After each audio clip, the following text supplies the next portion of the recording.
अस्सलाम वालेकुम। आज मैं आपके साथ लाई हूँ सहरी की बहुत special recipe dhaba style chicken कढ़ाई जो सबको बहुत पसंद होती है और इसको बनाना बहुत आसान और झटपट 15 मिनट में तैयार हो जाएगी।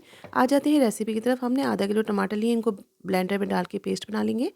अब मैंने नमक लगा के चिकन को रखा था और इसको हम डीप फ्राई करेंगे। तकरीबन 750 ग्राम चिकन है, आप 1 किलो चिकन भी ले सकते हैं। हम इसको 1 कप ऑयल में, गर्म ऑयल में डीप फ्राई करेंगे। तकरीबन 5 से 6 मिनट में ये अच्छा सा कलर आ जाएगा तो हम इसको निकाल के एक साइड पे रख देंगे। तो आपने जो है इसको हिलाते जाना है और अच्छा सा फ्राई कर लेना है। और जब हल्का सा भूरा कलर आएगा तो इसको निकाल के एक साइड पे रख देना है। हमने ऑयल लिया था 1 कप, जो कि बहुत ज़्यादा है। तो आपने क्या करना है कि आधा से ज़्यादा ऑयल निकाल के अलग करके रख लेना है और बाकी किसी और सालन में आप इसको इस्तेमाल कर सकते हैं। तो मैं ये ऑयल निकाल रही हूँ, एक्स्ट्रा ऑयल है क्योंकि बहुत ज़्यादा ऑयल हो जाएगा।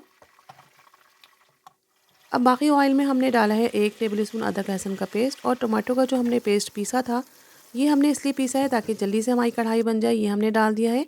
इसके अलावा 1/4 कप हमने दही लिया है, इसको अच्छे से फेंट के डालेंगे। और हमने अब इसमें चिकन कढ़ाई मसाला डालना है, जो कि मैं आपको तैयार करना सिखा चुकी हूँ।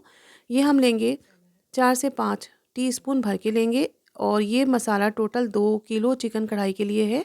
और इसको आप एयर टाइट जार में बंद करके सेव कर सकते हैं। इसलिए ये रेसिपी बहुत आसानी से और जल्दी से बन रही है क्योंकि मसाला हमारा पहले से रेडी है। तो हम इसको पहले भूनेंगे। ये 2 मिनट में भून जाएगा। हम हाई फ्लेम पे पका रहे हैं ताकि हमारी चिकन कढ़ाई जल्दी से बन जाए। ऑयल जब अलग से हो जाए तो हम इसमें चिकन डाल देंगे जो हमने फ्राई करके रखी हुई थी। चिकन को डालने के बाद इसको हम कवर करके 6 से 7 मिनट के लिए ढाँप के मीडियम फ्लेम पे रखेंगे, जिस दौरान चिकन हमारी बहुत अच्छी सी गल जाएगी। 7 मिनट हो चुके हैं क्योंकि हमने चिकन फ्राई की थी उस वक़्त भी गल गई थी और अब और बहुत अच्छे से गल गई है ढाँपने से।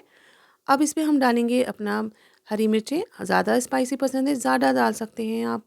और इसमें अदरक जूलियन करके डालेंगे और कसूरी मेथी थोड़ी सी डालेंगे, जिससे ये बहुत अच्छा खुशबू देगी और फ्लेवर बहुत अच्छा आएगा।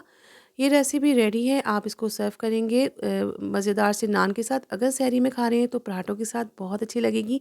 अगर रेसिपी अच्छी लगी है, इसी तरह की और झटपट रेसिपी देखना चाहते हैं तो कमेंट में बताइए। अपना ख्याल रखिएगा और सबको मेरी तरफ से एडवांस में रमज़ान की बहुत सारी मुबारकबाद।